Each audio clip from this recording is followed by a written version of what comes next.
Hey, what's up guys? We're in the WRX. I know some of you guys have requested some more pit bike videos.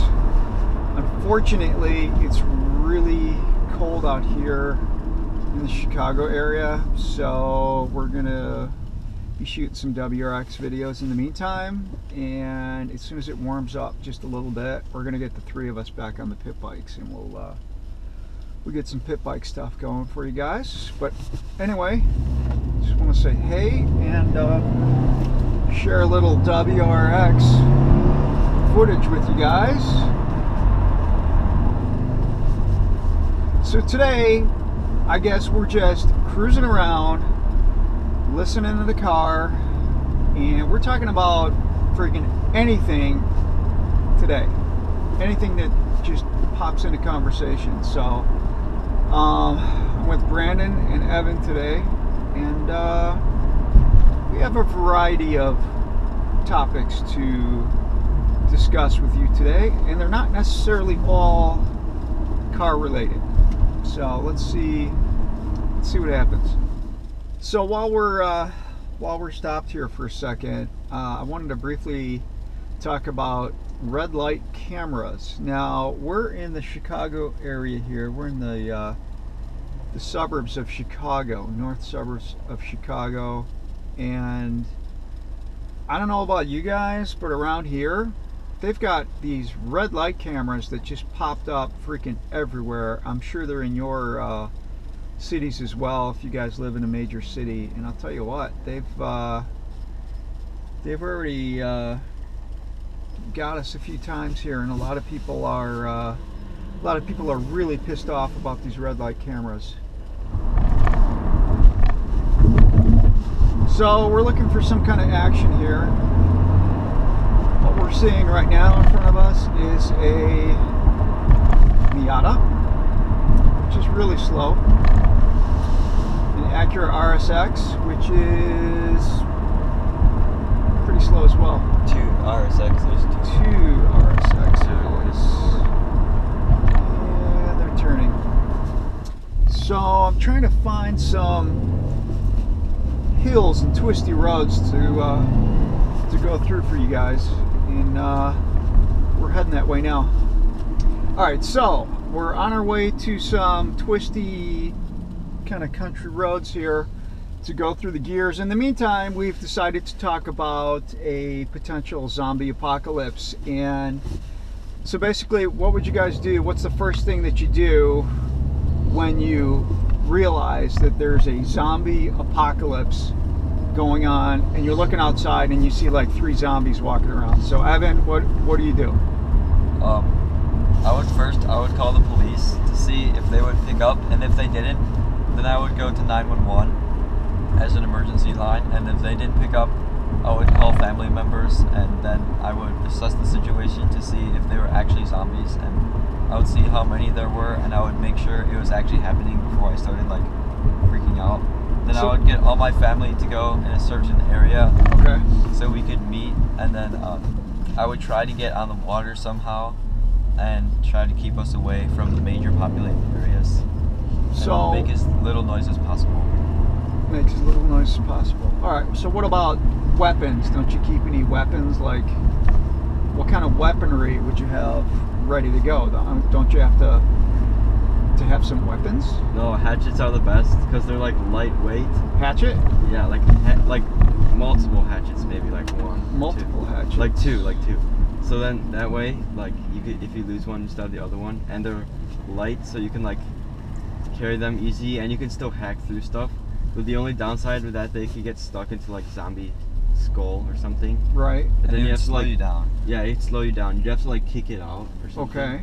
Well, do you have to? I mean, what's the best way to? I mean, is there a preferred method to kill zombies? I don't know. You have to disconnect their head from their body. So the head literally needs to be removed from the body. Yeah. Head decimation or removal. Well, not necessarily head, just if the brain is no longer functioning. That's what I was going to ask you next. Can we just remove the brain and call it a day? Yeah. Okay, so that's good to know. in case of a zombie apocalypse, you can really just remove the brain, without severing the head, and you're good to go. Cool. Yeah, but how? Yeah, but severing the head would be a lot easier. And I just saw a guy go through a stop sign, so that's fun too. So we got a little bit too far north. Actually ended up, there's a Fort Sheridan here,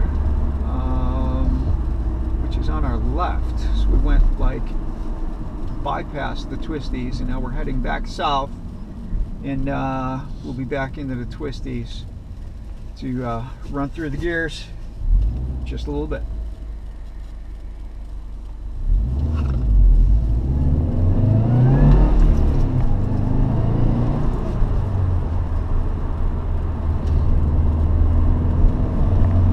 Finally found the Twisties, guys, so let's go through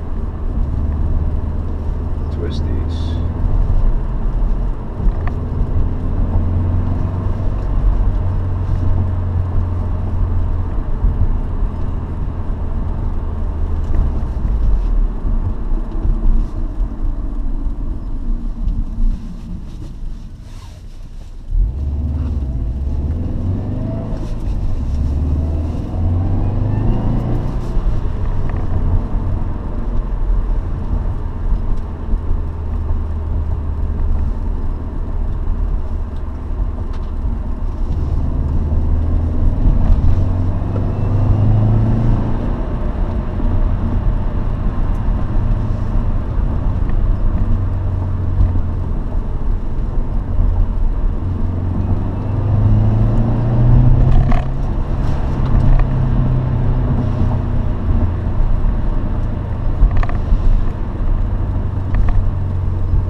Some Twisties here. You second.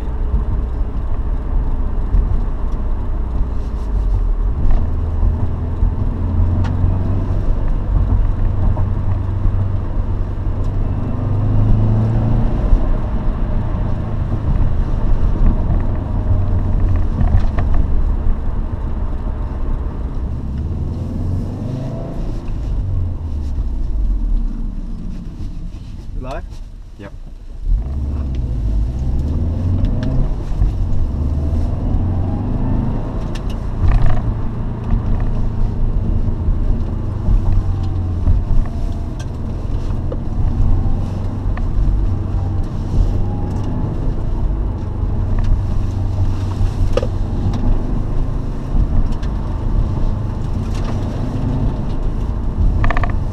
Yes, Twisties.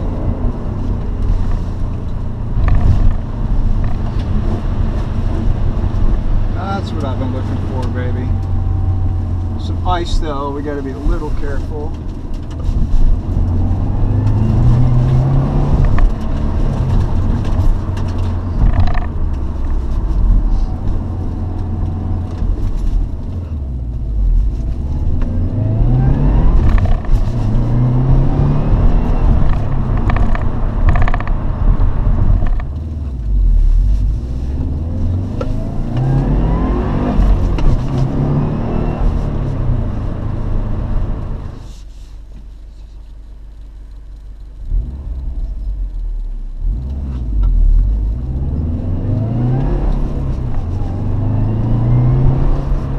Alright guys, as always, thanks for watching. We'll see you next time. Take care.